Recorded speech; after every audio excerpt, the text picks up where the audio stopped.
The G20 is done and dusted. All the leaders are back home after a hectic weekend. Well, not all of them. Two leaders are still in New Delhi, one by choice, the other because his plane is grounded. The first leader is Saudi Crown Prince Mohammed bin-Salman. He stayed on in New Delhi for a state visit. And the second, we'll tell you about him later on the show.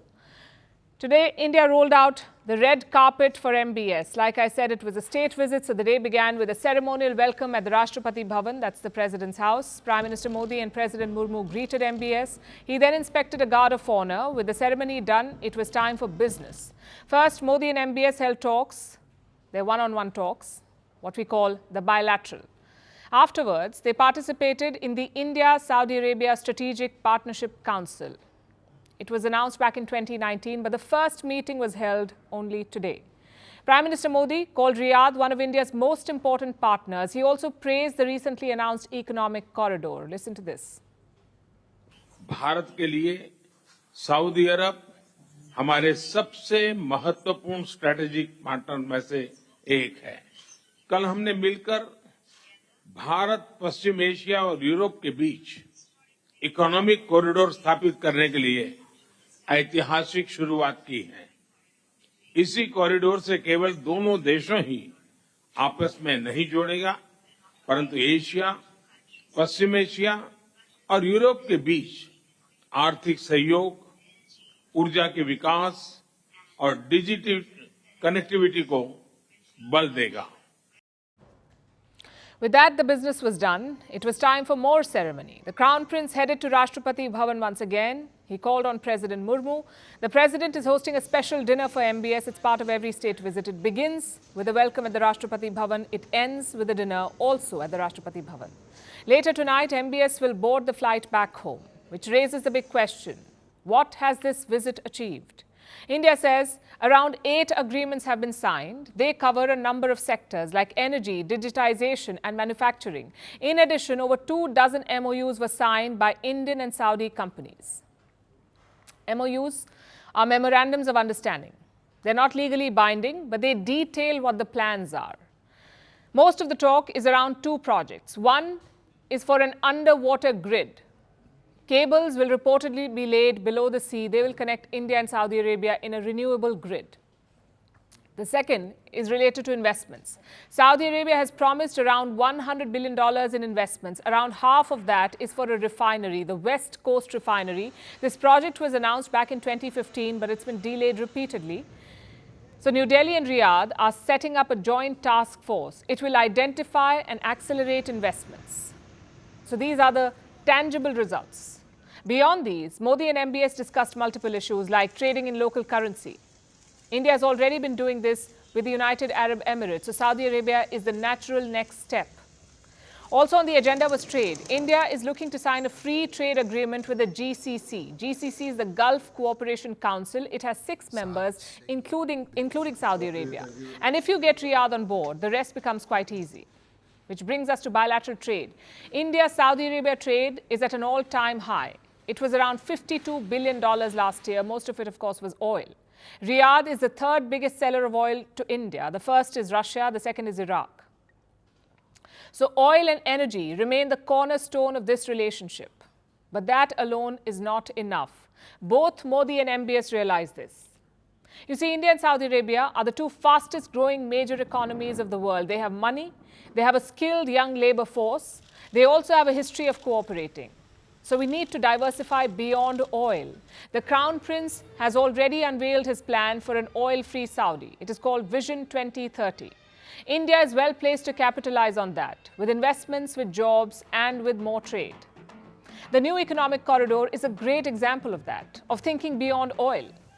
The Crown Prince alluded to these initiatives. He also said there are no disagreements between India and Saudi Arabia. Listen to this. Relations between Arabs and Indians, between Saudi Arabia also and India, beneficial relations for both countries. There was no disagreement at all during the history of this relationship, but there is cooperation to build the future of our country and create opportunities. Today we're working on the future opportunities. There is a huge agenda to be working with. We are working through this council to achieve these accomplishments, and these are promising.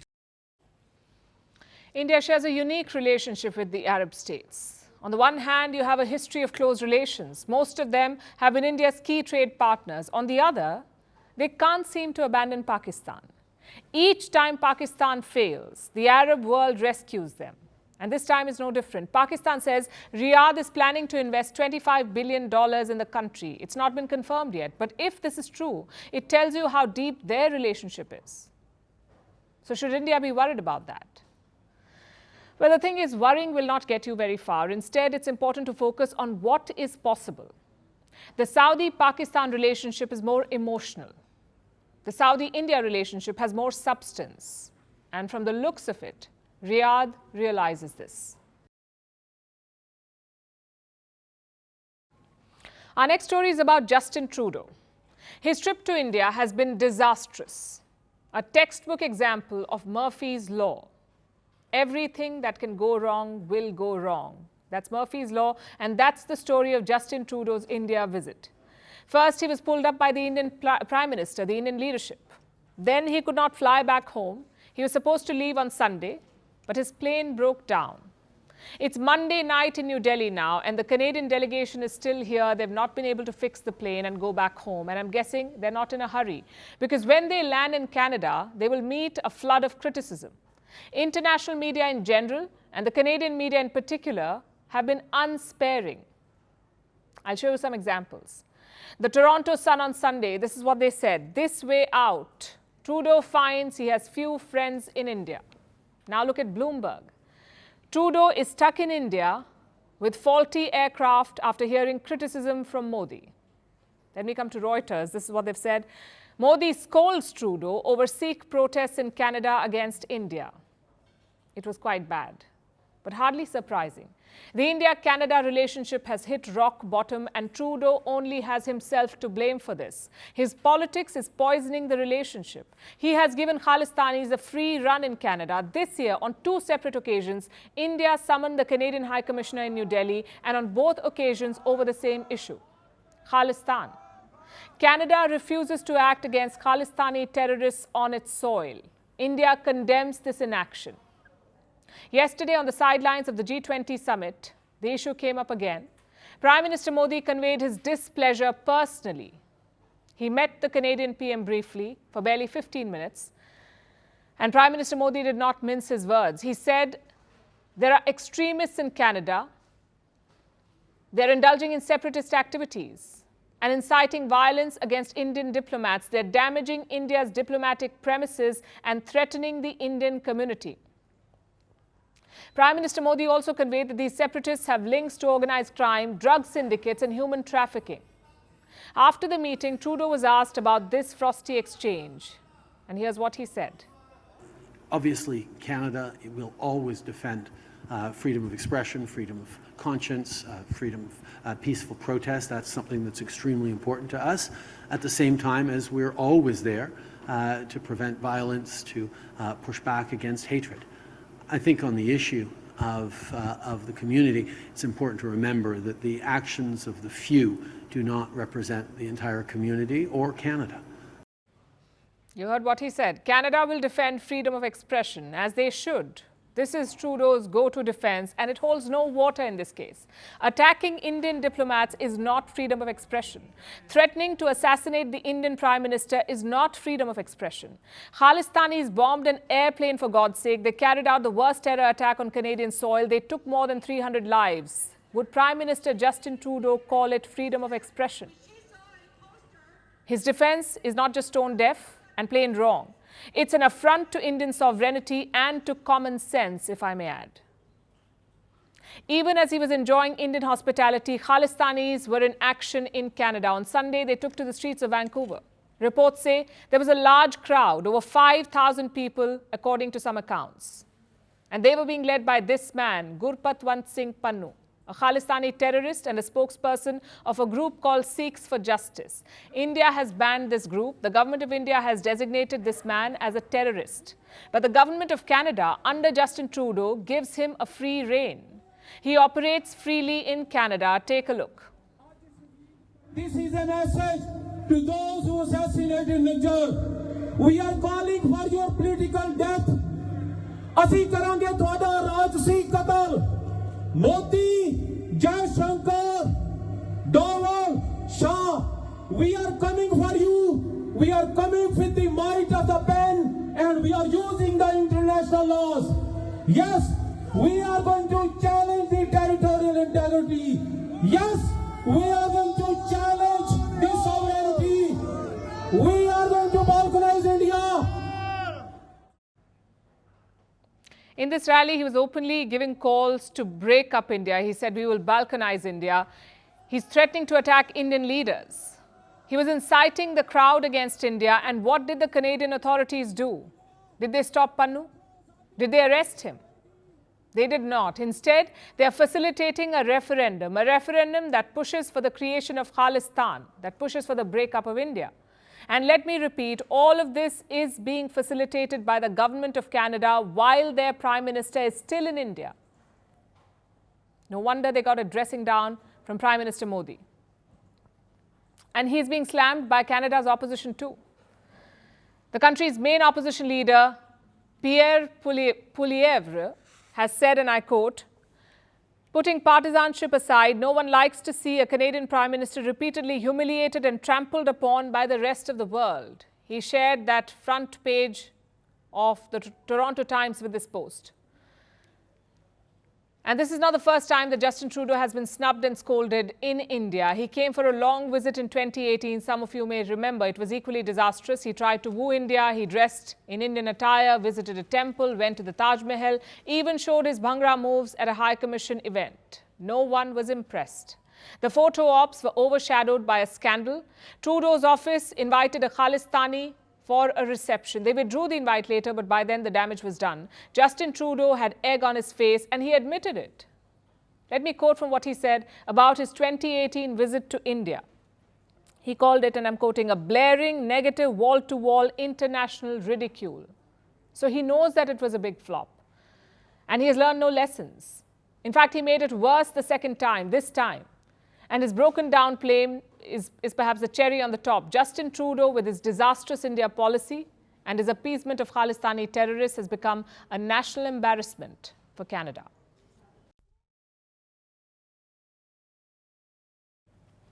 Our next story is from Vietnam. After the conclusion of the G20 Summit in New Delhi, US President Joe Biden took a short flight to Hanoi yesterday. He was given a grand state welcome at Vietnam's presidential palace after he landed. School children were seen waving flags, both the Vietnamese and American flags. Now, all this may seem strange to people familiar with history. We're talking about half a century ago.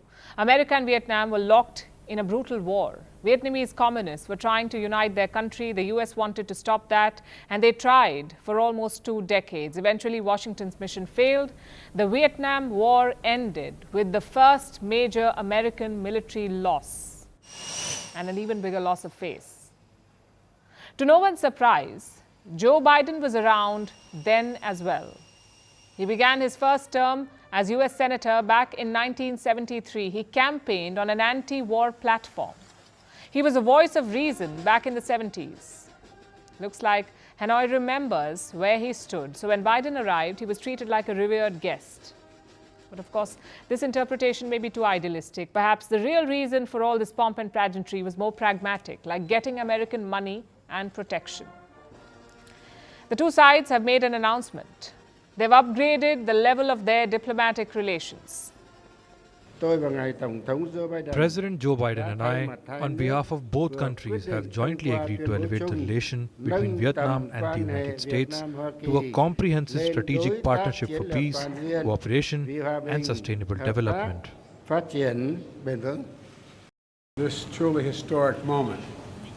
Today, we can trace a 50-year arc of progress in the relationship between our nations, from conflict to normalization to this new elevated status that will be a force for prosperity and security in one of the most consequential regions in the world. We are vaulting our partnership directly to a comprehensive strategic partnership with Vietnam's highest tier of partnership. The US and Vietnam now have a comprehensive strategic partnership. Earlier, they had a comprehensive partnership. It may not sound like much of a difference. Only the word strategic has been added now. But it is, in fact, a significant change. Vietnam has very few partners who are designated as strategic. The short list includes India, South Korea, Russia, and China. Notice the last two, Russia and China. Vietnam calls them strategic partners, and now it has added America to the same club. Russia and China had helped Vietnam defeat the US 50 years ago. Now they're being put on par with the Americans. It's a bold move by Hanoi. Why do you think they made it? Why would Vietnam risk angering its old friends by cozying up to an old foe? Like we said earlier, for money and protection. Listen to what they said after the deal was signed. The focus was on economics. We're deepening our cooperation on critical emerging technologies, particularly around building a more resilient semiconductor supply chain. We're expanding our economic partnership, exploring even greater trade and investment between our nations. But they avoided talking about the elephant in the room, or should we say the dragon. When pressed on it, President Biden admitted that China played a part in this diplomatic upgrade, but he was cagey about it. I am sincere about getting the relationship right. And one of the things that is going on now is China is beginning to change some of the rules of the game in terms of trade and other issues. That's what this trip was all about. Having India cooperate much more with the United States, be closer with the United States, Vietnam being closer with the United States, it's not about containing China. It's about having a stable base in the Indo-Pacific. He kept insisting that the Vietnam deal was not about containing China. But let's look at the facts. The US is trying to invest in Vietnam to counter its dependency on China. Vietnam is also doing the same thing. Currently, China is their biggest import and export market. So it makes it hard for Vietnam to counter China's territorial aggression. And Vietnam is one of the many, many neighbors whose land China has tried to grab. In this case, it is the Paracel Islands. These are in the South China Sea. Vietnam says it's their territory, but China illegally took control of them a few decades ago. And recently, China has built an airstrip there. It's the same tactic that Beijing keeps using everywhere. Invade, build infrastructure, and claim that it was always theirs. So obviously, Vietnam is not happy, and deepening ties with the US is the logical choice to counter an aggressive China. Because everyone knows a good way to beat a bully is to get an even bigger bully. Now it's time for Vantage Shots, images that tell the story. In China, strong floodwaters swept people and their belongings away. In Chile, a CCTV footage captured the exact moment when a 6.4 magnitude earthquake struck the country, and surfing dogs are making quite a splash at a charity surfathon in the United States. You don't want to miss this. Finally, we are taking you back in history. On this day in 2001, nearly 3,000 people were killed after 4 planes were hijacked by Al-Qaeda terrorists. 2 planes flew into the World Trade Center's Twin Towers in New York. The Twin Towers collapsed after a short while. Another plane crashed into the Pentagon. The attacks triggered America's global war on terror, including the wars in Iraq and Afghanistan. We're leaving you with this. Thanks for watching. We'll see you tomorrow.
have crossed 2 million subscribers on YouTube. This is arguably the fastest growing news platform, and we can't thank you enough for fueling this growth.